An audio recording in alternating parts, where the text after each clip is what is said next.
The morning sun cast long shadows across the research outpost on Talvon Prime.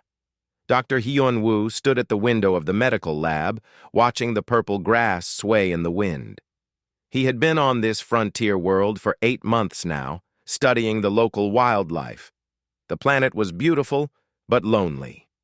Ji-won walked into the lab carrying her scanner. She was the youngest member of their team, fresh from medical school on Earth. Her eyes were bright with curiosity about everything on this alien world. She placed her scanner on the table and stretched her arms. "Another quiet day?" she said with a small smile. Hyun-woo nodded. Their work was important, but not exciting. They collected samples, ran tests, and sent reports back to Earth. The most interesting creatures they had seen were the Velthara, the cat-like aliens who lived in the forests nearby. But the Velthara kept their distance. They were proud and independent, never asking humans for anything. Bo-ra, their medical technician, was organizing supplies in the corner. She was careful and precise in everything she did. She had created a detailed system for tracking their equipment. Nothing ever got lost when Bo-ra was in charge. The afternoon passed slowly. Ji-won went outside to check the supply shed behind the compound. That was when she heard it. A soft whimpering sound, like a hurt animal. She followed the noise to the back of the storage area.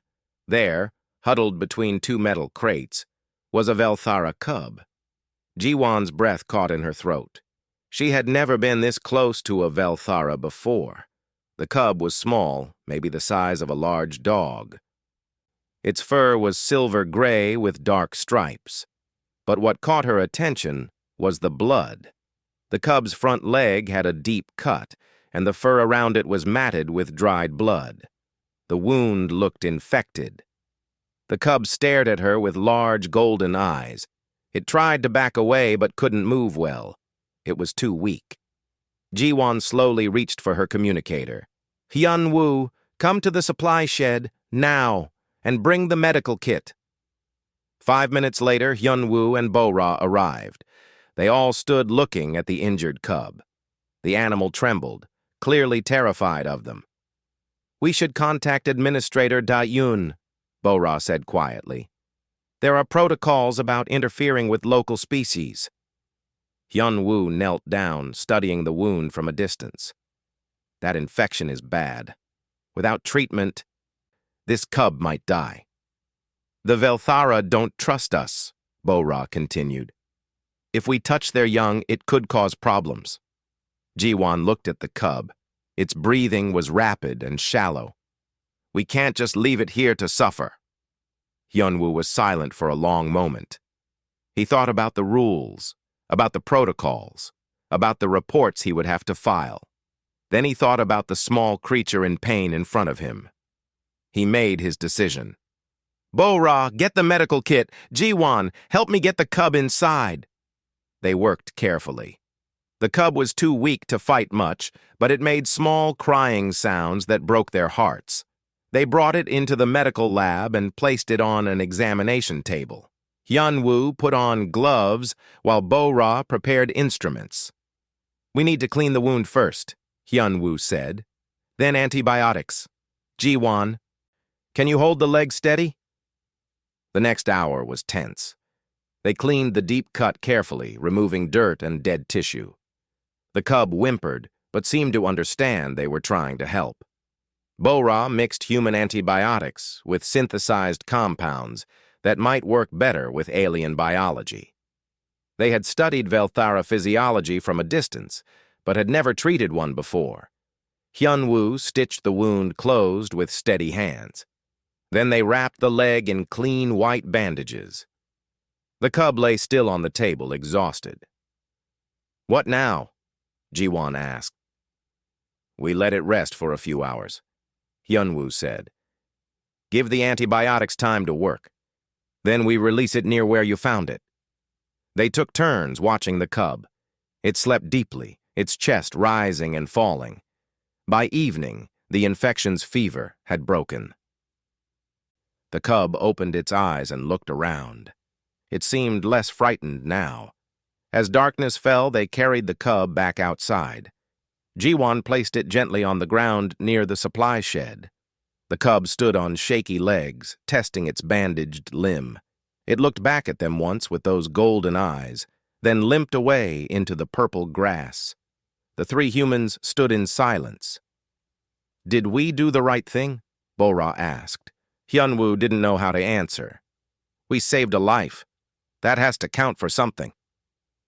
They filed their reports that night. Hyunwoo wrote carefully, explaining their actions and the medical emergency. He sent it to Administrator Da-Yoon and waited for the response. He expected criticism, maybe even disciplinary action. 3 days later, Da-Yoon's reply came. It was brief. Noted. Use discretion in future situations. Life returned to normal at the outpost, but Hyunwoo often thought about the cub. He wondered if it had survived, if the wound had healed properly, if its family had found it. 2 weeks passed. Then, early one morning, Tai Yang was doing his rounds outside the compound. He was their research assistant, always up before dawn. He liked the quiet hours when the planet was waking up. He stopped walking. There, sitting at the edge of the compound's boundary, was a Velthara. Not a cub this time. An adult female. She had a badly broken tail that hung at an unnatural angle. She didn't approach. She just sat there watching the building. Tae-yang slowly backed away and called Hyunwoo. When Hyunwoo arrived, the Velthara was still sitting there. She hadn't moved. She just waited, her golden eyes fixed on the human compound. "She knows," Jiwon whispered. She had come out with the others. "Somehow she knows we helped the cub." Hyunwoo felt a weight settle on his shoulders.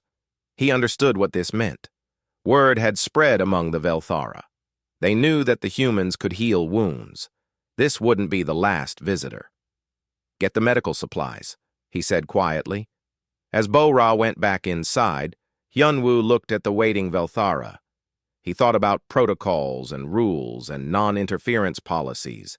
Then he thought about compassion and need and the simple act of helping someone in pain.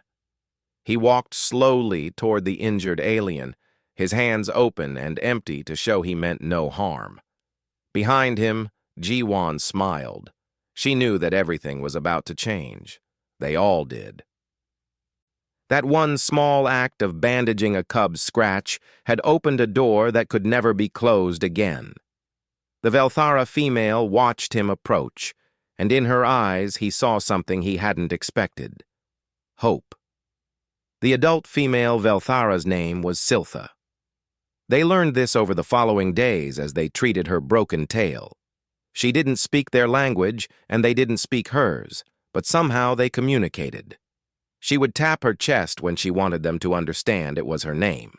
Hyunwoo repeated it back to her, and her ears twitched in what might have been satisfaction. The tail required careful work. Bo-Ra and Hyunwoo had to realign the bones and create a splint that wouldn't interfere with Siltha's movement. She was pregnant, they discovered during the examination. That made everything more delicate. They couldn't use strong medications that might harm the unborn cubs. Jiwon spent hours researching Velthara biology, trying to find safe treatments. She worked late into the nights, her screen glowing in the dark lab. She mixed compounds and tested them on tissue samples they had collected years ago. Finally, she created a mild painkiller that seemed safe. Siltha returned every 3 days for 2 weeks. Each time they checked her tail and changed the splint. Each time, she seemed a little less nervous around them. By the final visit, she let Yoonji, their nurse, touch her shoulder in a gesture of comfort. Yoonji had a gift for reading body language. She noticed how Siltha's ears moved when she was content, how her tail would curl when she was uncertain. Yoonji started keeping notes on Velthara expressions and gestures. It helped all of them communicate better. The morning after Siltha's tail healed completely, another Velthara appeared. This one was a young male with a hunting wound across his ribs. Tae-yang found him sitting in the same spot where Siltha had first waited. The pattern was established. The Velthara would wait at the boundary until a human noticed them. Hyun-woo treated the male's wound. Then came another Velthara with a broken foreleg. Then an elderly female with a chronic joint problem. Then a cub with a fever. 1 month after they had helped the first injured cub, they had treated 15 different Velthara.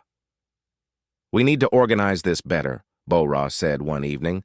The medical lab was cluttered with supplies and makeshift equipment. "We can't keep bringing them all inside. Some of them are too frightened of enclosed spaces." Hyun-woo agreed. He contacted engineer Sung-min, who worked in the maintenance section of the outpost. Sung-min was practical and skilled. If you needed something built, he was the person to ask. "You want me to build what?" Sung-min asked, scratching his head. "An outdoor treatment area," Hyun-woo explained. "Something with a roof for shade and rain protection, but open on the sides. The Velthara feel trapped in our buildings." Sung-min thought about it. "I can do that. Give me 3 days." He finished it in 2. The structure was simple, but effective. A metal frame with a waterproof covering open on 3 sides.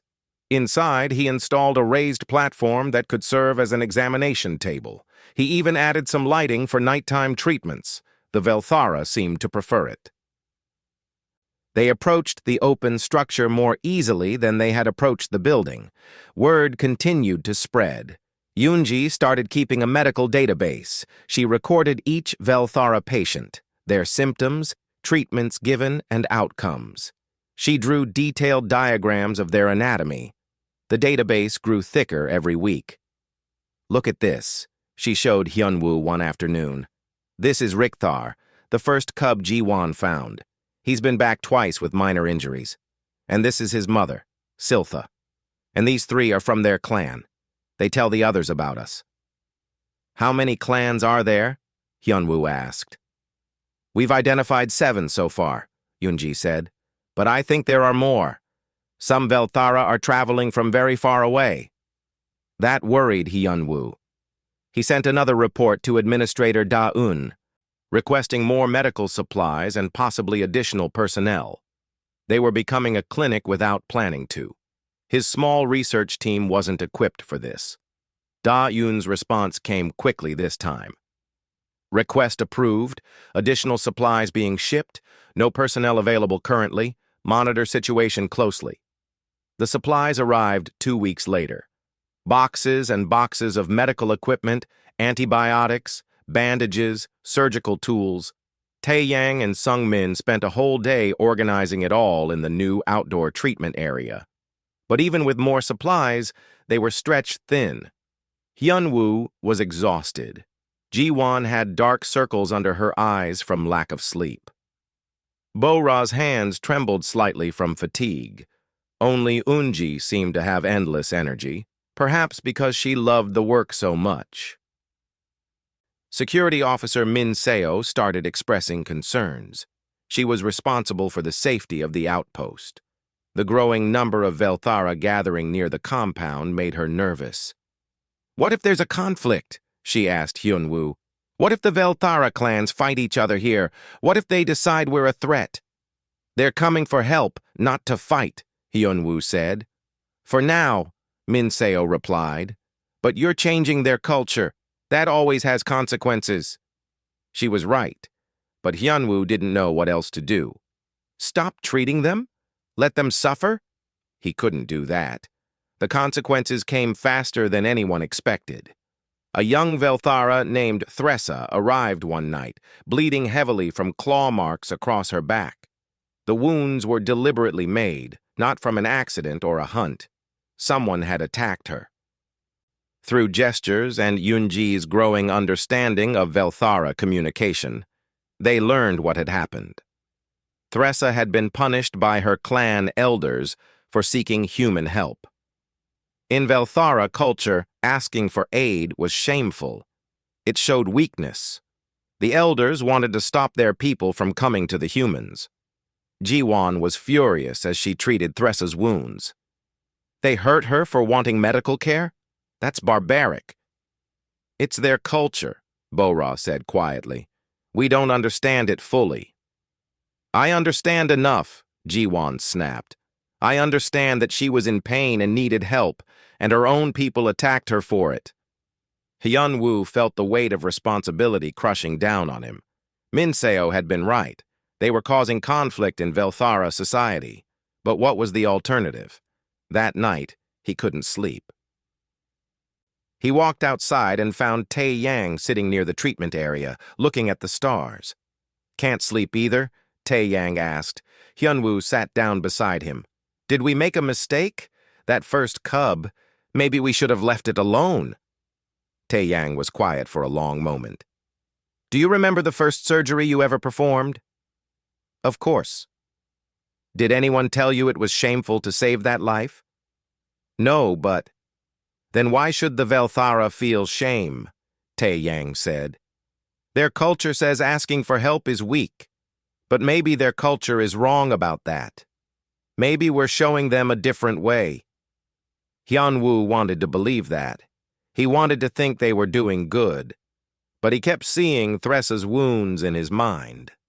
The next morning, 50 Velthara were waiting at the compound boundary. Ji-won saw them first. She called everyone outside. The humans stood on their side of the invisible line, and the Velthara stood on theirs. Neither group moved. Then an old Velthara stepped forward. He was large and scarred, clearly a leader. He looked directly at Hyun-woo and made a gesture. His meaning was clear. Stop. Hyun-woo felt his heart sink. This was it, the end of everything they had built. But then a younger Velthara stepped out from the group. It was Rikthar, the first cub they had saved. He was bigger now, almost fully grown. He looked at the old leader, then at Hyun-woo. He made a different gesture. Continue. Other young Velthara stepped forward, standing with Rikthar. Then Siltha came forward, her healed tail held high. Then Thresa, her back still bandaged. The old leader looked at his divided people. His ears flattened in anger or perhaps sadness. Then he turned and walked away. About half the Velthara followed him. The other half stayed. Eun-ji whispered, "What just happened?" "A split," Min-seo said grimly. "We just caused a cultural split in their society." Ji-won looked at the Velthara who had stayed. Or maybe we gave them permission to choose a different path.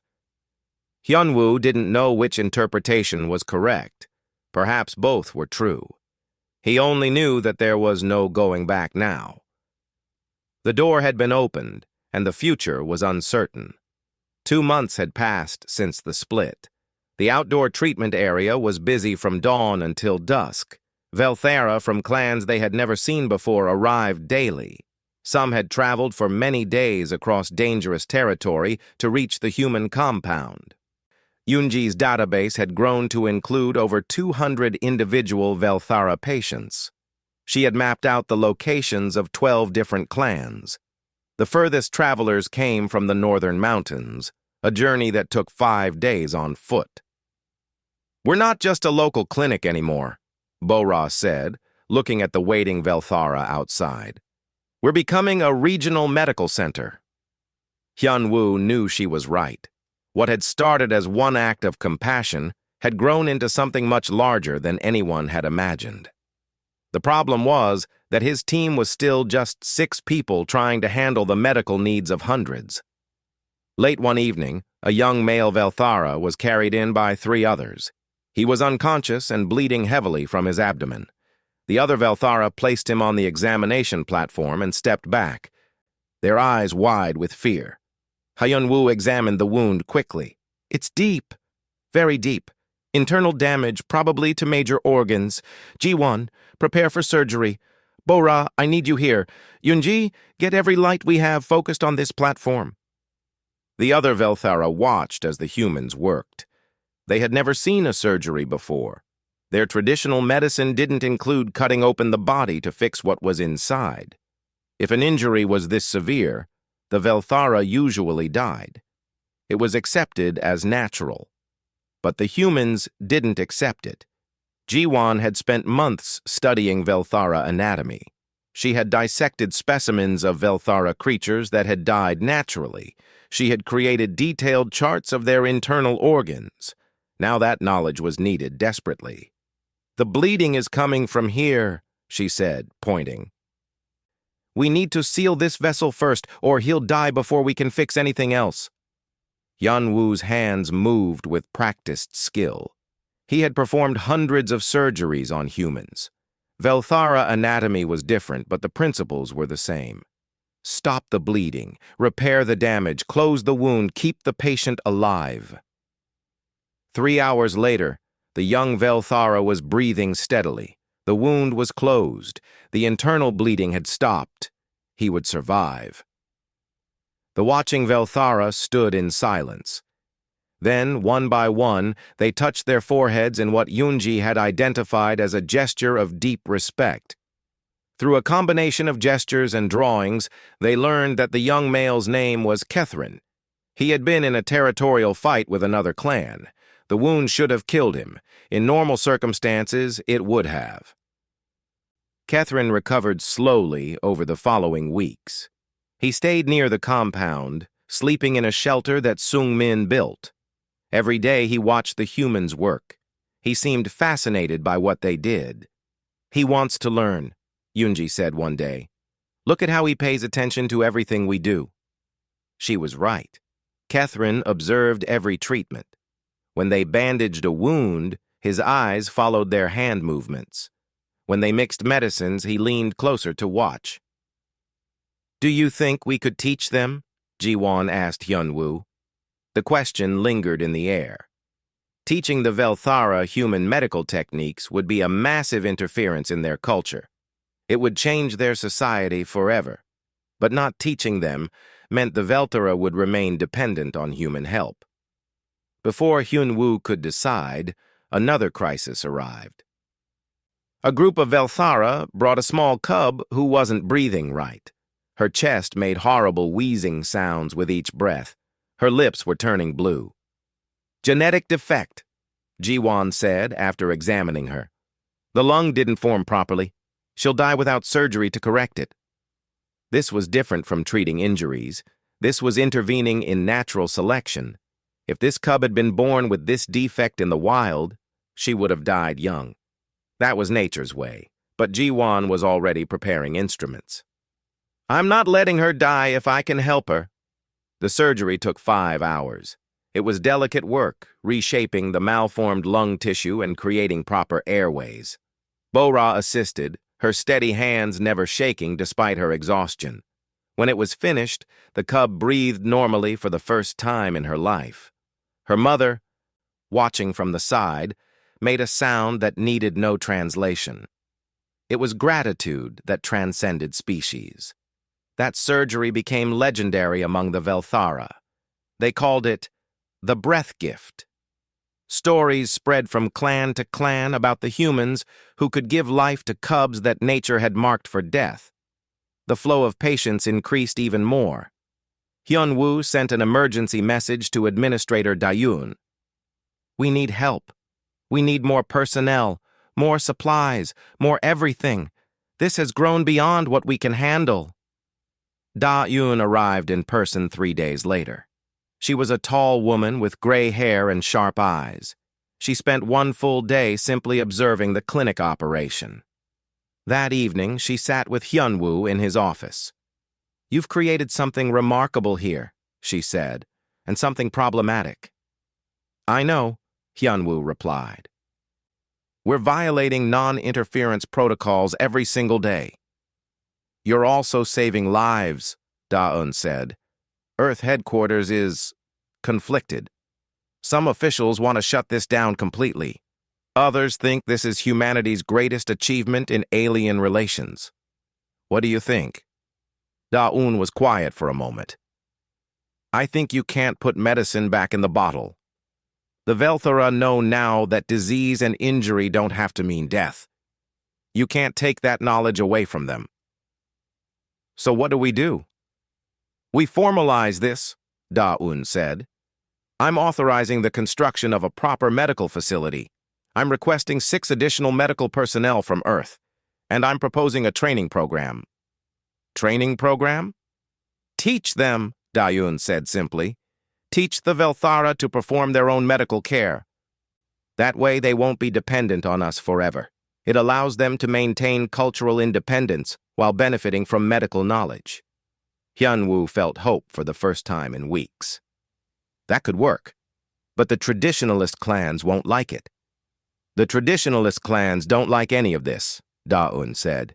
But change is happening whether they approve or not. We might as well make it happen in the best way possible. News of the training program spread quickly among the Velthara. Kethrin was the first to volunteer. His near-death experience had changed him. He wanted to prevent other Velthara from suffering as he had. Thressa volunteered next. She had been cast out by her clan for seeking human help. She had nothing left to lose and everything to gain.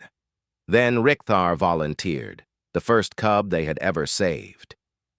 Watching him step forward, Hyunwoo felt the full weight of what they had started. That one injured cub had become a young adult, ready to bridge two cultures. 12 Velthara volunteered in total. Some were young, some were older. All had been helped by the humans at some point. All wanted to learn. But as the program was about to begin, the traditionalists made their move. A coalition of elder councils met in the deep forest. They were led by a powerful clan leader named Varkthos. He was old and respected, a warrior from the ancient times. He had watched his culture change over the past months, and he despised what he saw. The humans make us weak, he told the gathered elders. They teach us to run crying for help instead of enduring pain with dignity. They save cubs who should die, making our bloodlines weak. They must be stopped. The elders sent warriors to block the paths to the human compound. Any Velthara trying to reach the clinic was turned away. Some were threatened. Some were attacked. 2 cubs died from infections that could have been easily treated. They died because their families were prevented from reaching the humans. When Jiwon heard about the deaths, she cried. They were the first tears Hyunwoo had seen from her since they started this work. We saved so many, she said through her tears, but we couldn't save them. That night, Jiwon made a decision. She loaded medical supplies into a transport vehicle. She asked Tai Yang and Bo Ra to come with her. Where are you going? Hyunwoo asked. To them, Jiwon said. If they can't come to us, we'll go to them. That's dangerous, Minseo warned. You'll be entering hostile territory. Then come with us, Jiwon said. Minseo looked at Hyunwoo. He hesitated, then nodded. We all go. If we're doing this, we do it together. They left at dawn, driving toward the Velthara territories controlled by the traditionalist clans. None of them knew what they would find. They only knew they had to try. The vehicle moved slowly through the forest. Purple grass brushed against its sides. Trees with silver leaves created shadows that danced across the path. It was beautiful, but the humans inside were too tense to notice. Jiwon sat in front with the medical supplies packed around her. Taiyang drove carefully, avoiding the larger routes. Bo-Ra checked and rechecked their equipment list. Minseo watched the forest with her hand near her weapon. Though Hyunwoo had made her promise not to use it unless absolutely necessary. How do we even know where to go? Bo-Ra asked. Yunji gave me coordinates, Jiwon said, holding up a small device. She's been mapping Velthara settlements from the information patients gave us. There's a large village about 2 hours from here. It's controlled by the traditionalist clans. Hyunwoo felt his stomach tight with worry. This was dangerous on multiple levels. They were entering territory where humans weren't welcome. They were defying local Velthara authority.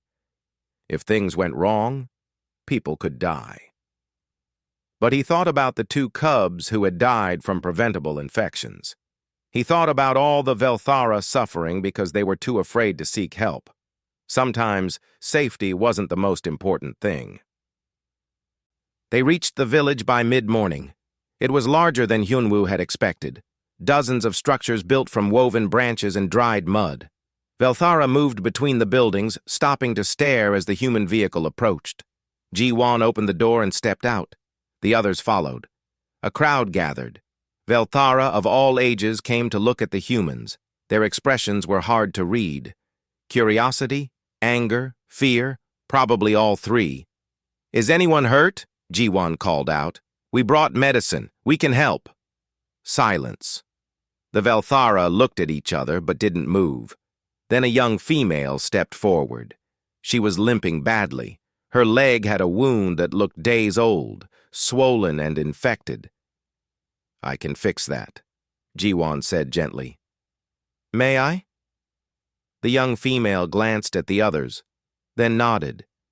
She sat down on the ground, and Ji-Won knelt beside her with her medical kit. As Ji-Won worked, cleaning and bandaging the leg, more Velthara approached. An elderly male with painful joints, a cub with a fever, a pregnant female having complications. They had all been suffering in silence, forbidden by their elders from seeking human help. Bora and Hyunwoo set up a makeshift treatment area.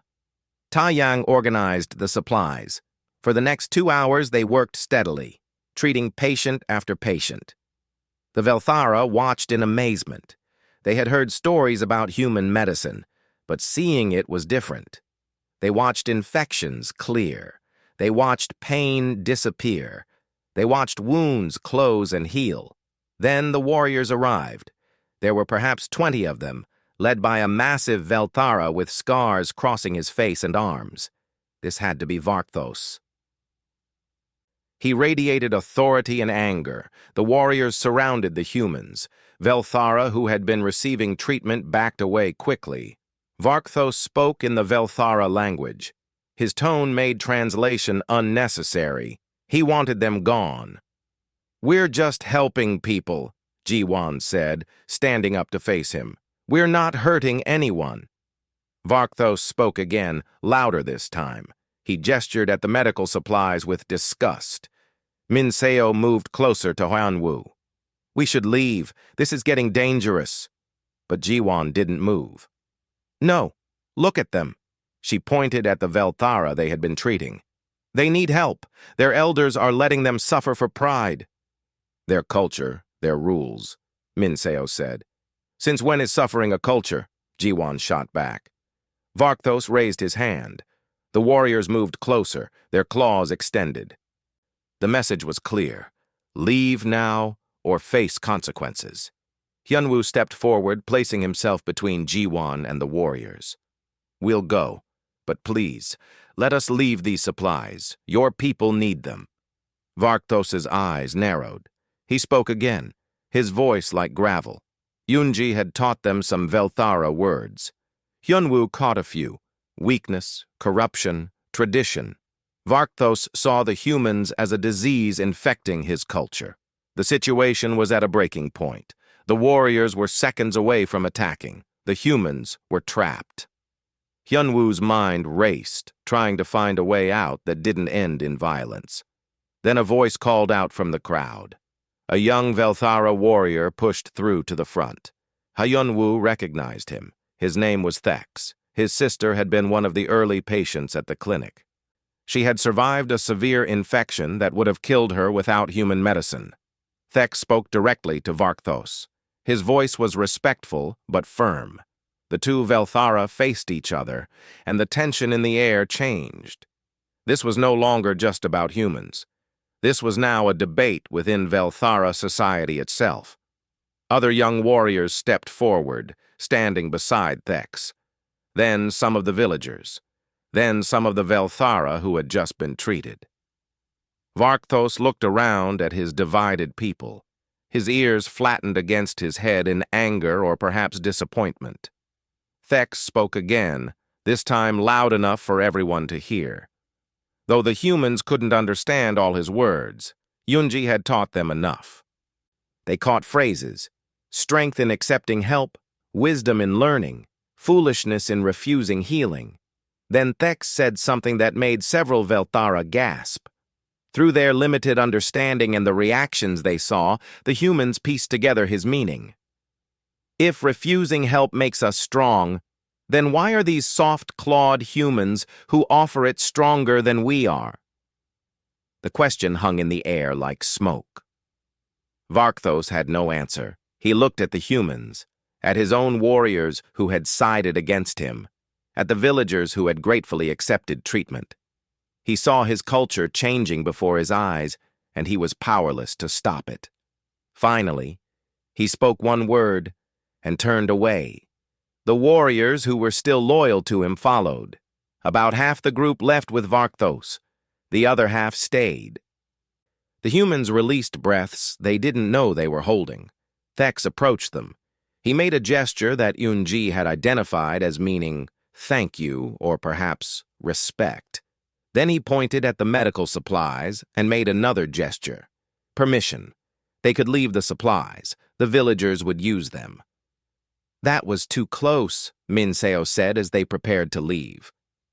But it worked, Jiwon replied. Did you see? The young ones are ready for change. They understand that accepting help isn't weakness. On the drive back, they were all silent, processing what had happened. They had forced a confrontation. They had deepened the divide in Velthara society. But they had also saved lives and given the progressive Velthara the courage to speak up. When they returned to the compound, Administrator Da-un was waiting. She had heard about their unauthorized mission. That was incredibly reckless, she said. I know, Hyun-woo replied. You could have started a war. I know. You violated every protocol we have about cultural interference. I know. Da-un was quiet for a moment.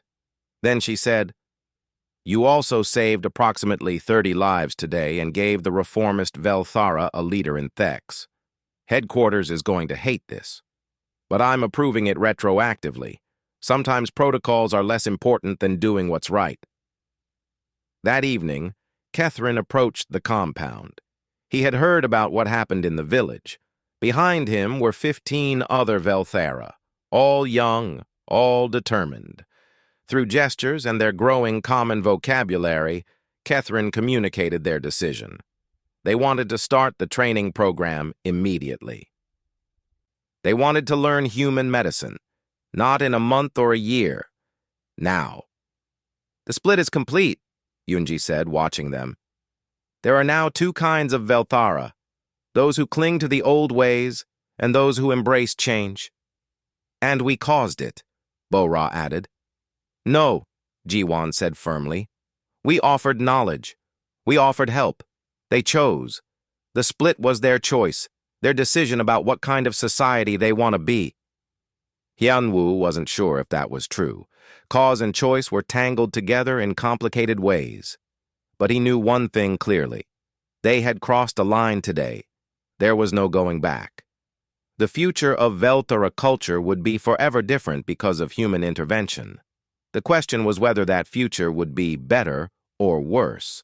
Only time would tell. Thex arrived at the compound 3 days later. He brought news that Varkthos and his followers had retreated to the deep forests. They would maintain their traditional ways in isolation, but they would no longer actively prevent other Velthara from seeking human help. It wasn't peace, exactly. It was more like a truce. The two cultures would coexist, separate but aware of each other. Is that enough? Tae-yang asked. Hyun-woo looked at the eager Velthara students waiting to begin their medical training. It has to be. The training program began at dawn the next day.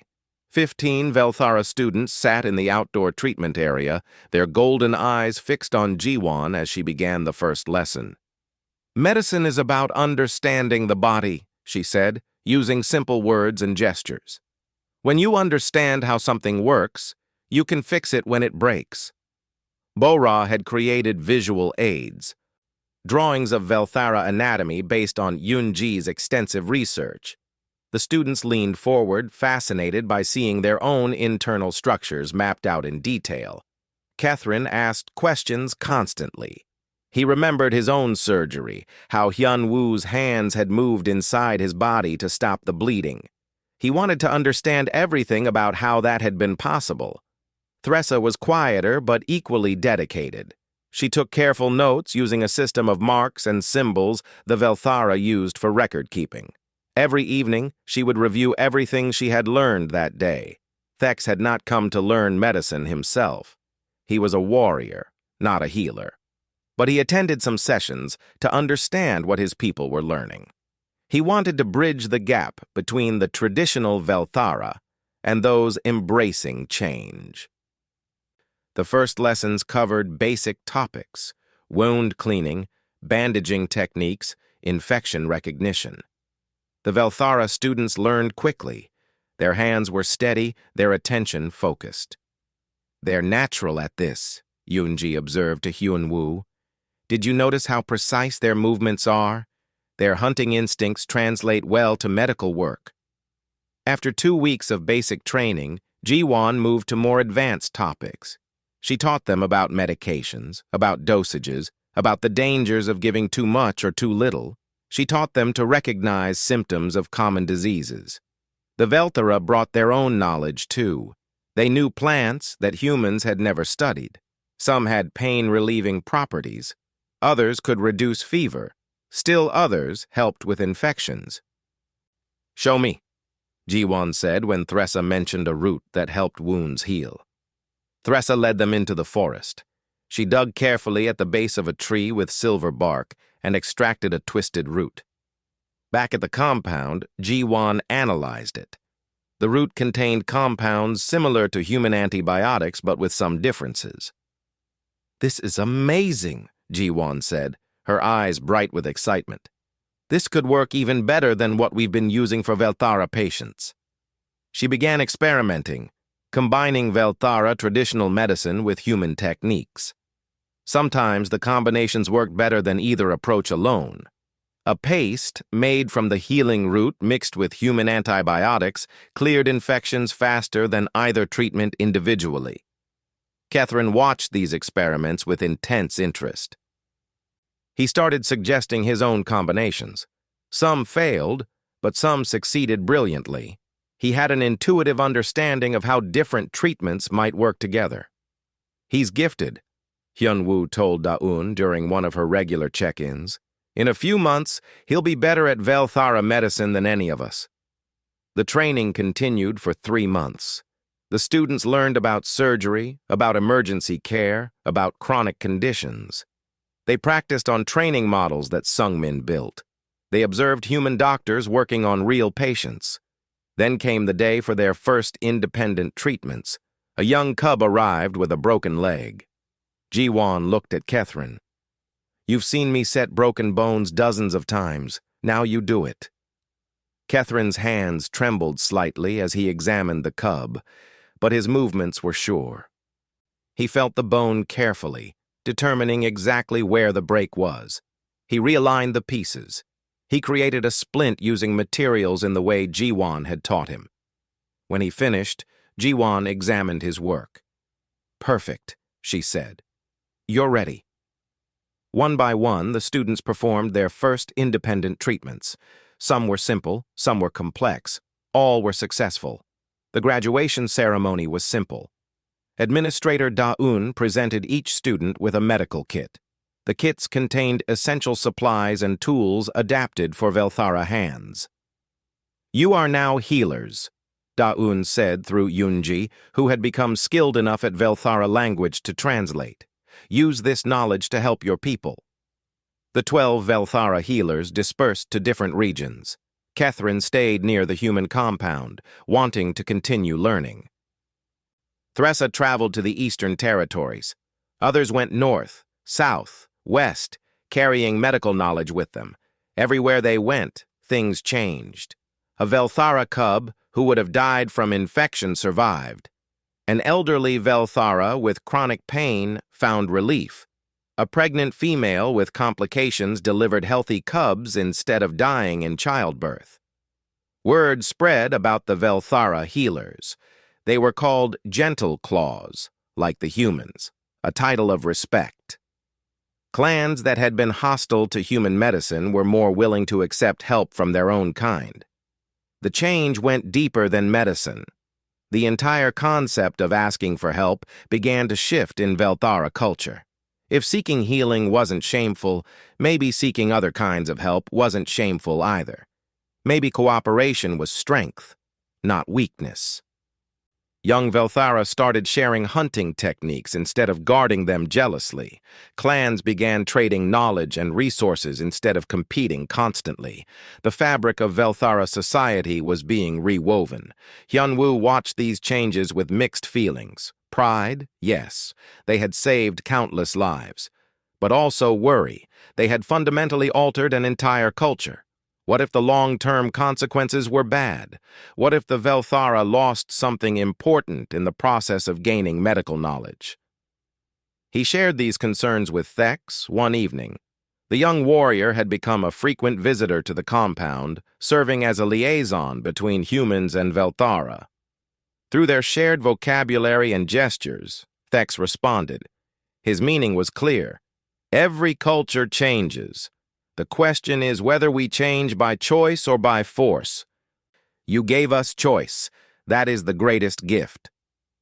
6 months after the training program began, Kethrin performed his first major surgery. A Velthara hunter had been gored by a large animal, his internal organs damaged. It was the same type of injury that had nearly killed Kethrin himself.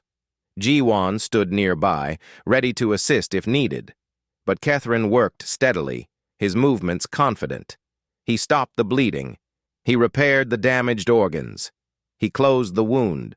The hunter survived. When it was finished, Kethrin looked at his hands. They were steady now, experienced.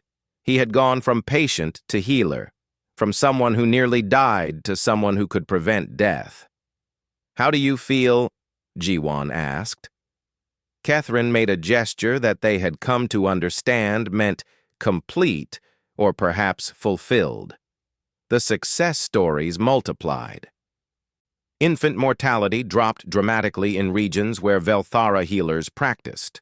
Life expectancy increased. Quality of life improved. But Varkthos and his traditionalist followers remained isolated in the deep forests. Reports from travelers said they continued living as Velthara had lived for thousands of years. They refused all medicine, all modern knowledge. Some died from preventable causes. Others survived through sheer toughness. "Should we try to reach them?" Taeyang asked Hyunwoo. "No," Hyunwoo said after thinking about it. Thex was right. Change has to be chosen. If we force it, we're no better than conquerors. Varkthos and his followers have the right to maintain their traditions, even if we think those traditions cause unnecessary suffering. It wasn't a satisfying answer. Hyunwoo still thought about the Velthara in the traditional clans who died from diseases that could be cured. But he also understood that respecting other cultures meant respecting their right to refuse change. 1 year after they had bandaged Richthar's injured leg, the compound held a celebration. Velthara and humans gathered together. Kethrin and the other healer graduates shared stories of their successes. Thressa demonstrated new techniques she had developed by combining human and Velthara methods. Richthar attended, now fully grown and training to be a healer himself. He looked at Hyunwoo and made a complex gesture. Yunji translated, "One small kindness became many large changes." Dayun gave a speech. "What happened here on Talvon Prime is being studied throughout human space. Other outposts are reporting similar patterns with different species. We're learning that compassion might be humanity's most powerful tool for building relationships with alien cultures." That night, after the celebration ended, Hyunwoo walked alone under the stars. He thought about that first morning when Jiwon had found an injured cub behind the supply shed. Such a small decision, help or walk away. He had chosen to help. That choice had cascaded into hundreds of other choices. Treat more Velthara, build a clinic, start a training program, risk confrontation with traditionalists. Each choice had led to the next like dominoes falling. And now, 1 year later, Velthara society was fundamentally different. Hundreds of lives had been saved. A new generation of healers existed. The concept of community care had taken root in a culture that had once prized isolation. But was it better? Hyunwoo still wasn't entirely sure. The Velthara had gained much, but they had also lost the purity of their traditional culture. The old ways, harsh but consistent, were disappearing. Ji-won joined him, looking up at the same stars. "Do you regret it?" she asked.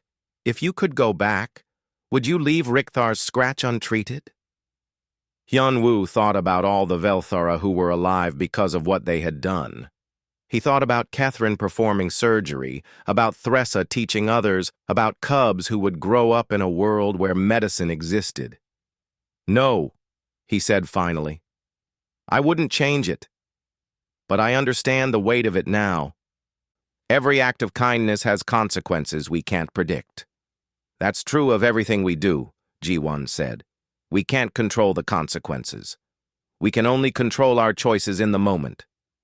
They stood together in comfortable silence, watching the alien stars and thinking about the strange path that compassion had carved through two cultures, binding them together in ways no one could have foreseen.